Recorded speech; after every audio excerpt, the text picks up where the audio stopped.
Welcome to the InfoSec Insider podcast, brought to you by URM, the UK's leading information and cybersecurity specialists. Hi, my name's Annie, and I'm joined here today by Alastair Stewart, who is one of our senior consultants here at URM and is also one of the UK's leading and most well-respected PCI QSAs. Welcome to another episode of InfoSec Insider. So today we're going to be chatting about the new requirements for e-commerce pages in PCI DSS 4.0. So Alastair, can you just start us off by talking a little bit about what the new requirements for e-commerce pages are in version 4? Yeah, sure. Glad to be here. There's two key requirements for e-commerce pages introduced in version 4, both of which are brand new and never really been included before. The first one is around managing scripts. So a lot of web pages run scripts to do analytics and a whole bunch of other things on pages, and they're quite vulnerable to being attacked. So they brought a new requirement in about checking and securing those scripts. And the second one is around checking that the content and headers of the page haven't been altered at the point they get delivered to the customer. So often attackers will try to intercept the page as it's being loaded and change the page at that point rather than changing it before it's loaded. And so another requirement is around making sure that that doesn't happen as well. So two key avenues of attack, which have technical solutions, have been introduced as new requirements. Thank you. And how can organisations that need to comply with the PCI DSS, how can they go about meeting these new requirements? So it's twofold. Firstly, you should probably speak with whoever is the developer of your website, because a lot of companies use third-party developers or third-party development platforms, because those are the guys who will know what scripts are running, what code is running, and what it's doing. So you'll need to work with them to make sure you can understand what scripts are being run, why those scripts are there, and exactly what those scripts are doing. Firstly, to make sure they should be there and they're there for a good reason. And secondly, to work out how you're going to deploy a solution to ensure that they have been checked to make sure the right scripts are running. They've been integrity checked. It will usually involve some kind of third-party tool or process or monitoring program to do that kind of check. And secondly, you're going to want to talk to whoever is responsible for management of the actual web server itself, because when the content and when the actual page is delivered to the end user, that's delivered from the server, and so you want to be able to make sure the correct content is delivered, and that's the best place to do that is normally at the server level, which means you'll need to speak to whoever is managing that server and hosting that server to again put some kind of integrity checking tool in front of the website so that it can check the correct page gets downloaded. There's a number of technical solutions, and there's a whole bunch of products that are offering these kinds of solutions and services out there, and that's probably the best way to do it, is to get a third-party tool to pop on top of your website. But in both cases, you'll probably need to involve the developer and the guy at the company or whoever is responsible for hosting the server as well. Can organizations avoid having to meet these requirements? Realistically, no, because they apply to e-commerce pages, and about 95% of merchants have an e-commerce page. It's very rare to not have e-commerce in this day and age. I suppose technically, if your development company is taking care of it, or if your hosting and management company is taking care of it, then you are kind of avoiding it because they're doing it for you. So in cases where your website is managed by somebody else and the website is developed by somebody else, they'll need to do it for you on your behalf. So you're kind of avoiding it by outsourcing it, if you like, which is usually the way PCI works. When it comes to technical things, PCI tends to steer you down the outsourcing to the experts route. But if you have a website, they're going to need to meet these requirements ultimately. How challenging do you think it will be for organisations to meet these requirements? So that varies. We've worked with very small merchants and very large international retailers and merchants as well. For the big boys, they'll generally have in-house hosting, in-house development, and in-house developers. So it's relatively simple for them to get on top of this and do this, because they can go in-house, they can go, right, how do we develop it? Who's the development team? And get them to deploy the solutions and work on the solving the problems. They can generally do it all internally. It doesn't mean necessarily be easy for those developers to do. They might need to go ahead and rethink how they script the page or take some scripts out and change the way the page works, but nevertheless it can all be done in-house. For the smaller retailers and merchants, they're mostly going to be outsourcing it to development houses and hosting and management infrastructure companies. which means they're going to need to approach those guys. It just depends how knowledgeable and willing those companies are to deploy these kinds of solutions. In some cases, they may not know anything about how to do it, so it might be very difficult.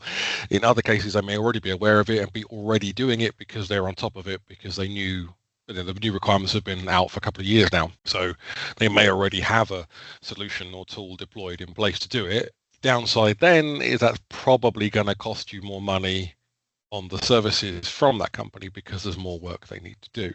So the hurdle when it comes to smaller merchants is liable to be cost of outsourcing it, as opposed to the larger companies who will be able to absorb that cost internally as time for their developers and their management companies. The actual technical solutions to anybody who works in web development or hosting are not difficult.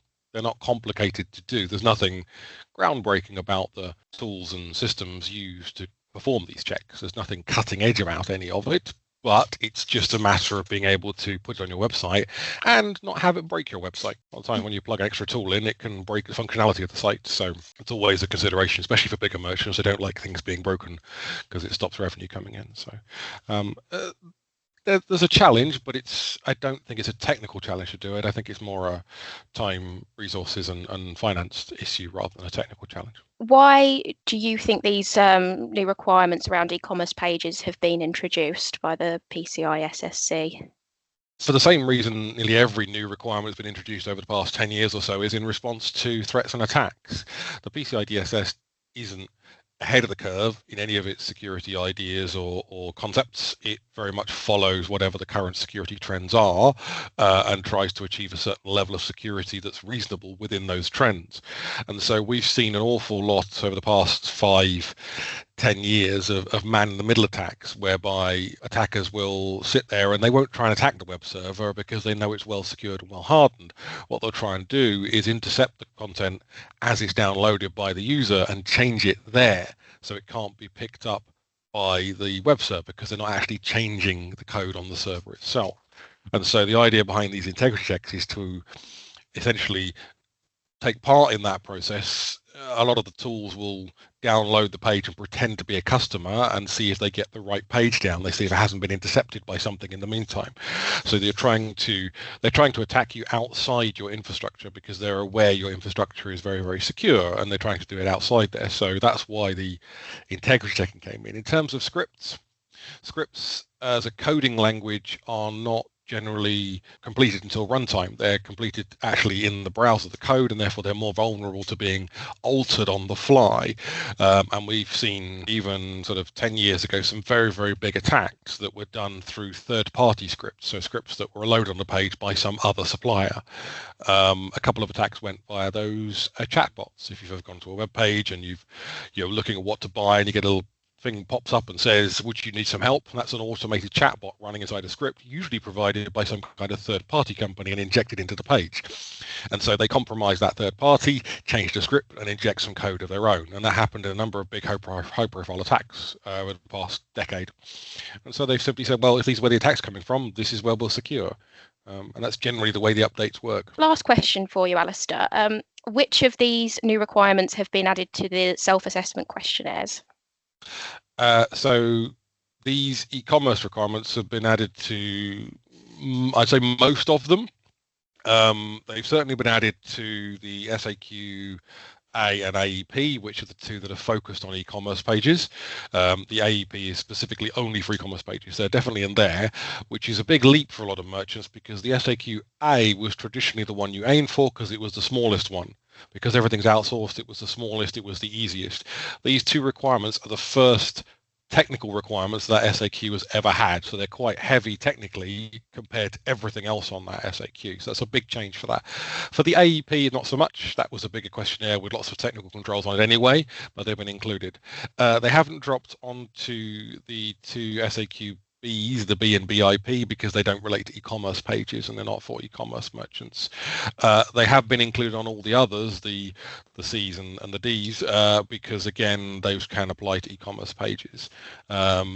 Actually, they're not on the new SAQs because they're for very specific card reader types. So yeah, SAQ-A and AEP have had them added, the C and CVT, and then they've gone on to the SAQ-D. So most of them, unfortunately. But then most businesses are taking payments via e-commerce. It's, if people take payments face-to-face or over the phone, it's usually secondary to e-commerce, unless you're a actual bricks and mortar retailer, in which case you have a lot of face-to-face presence. But even then, you'll generally have a big e-commerce presence alongside it as well. So it's the nature of the fact that e-commerce is the largest share of the transactions, therefore it gets the most attacks, therefore it gets the most technical requirements on it to try and secure it. It's just the nature of the fact that everybody buys stuff online now. Brilliant. Thank you so much, Alastair. For people that are interested in this topic and want to learn a little bit more about the new requirements, learn about some of the different ones that have been introduced in 4.0, Alastair's written a really, really excellent blog called What Are the New Requirements in PCI DSS version 4.0? And that is on our website, urmconsulting.com. And I would recommend everyone to go and check that out. Thanks very much.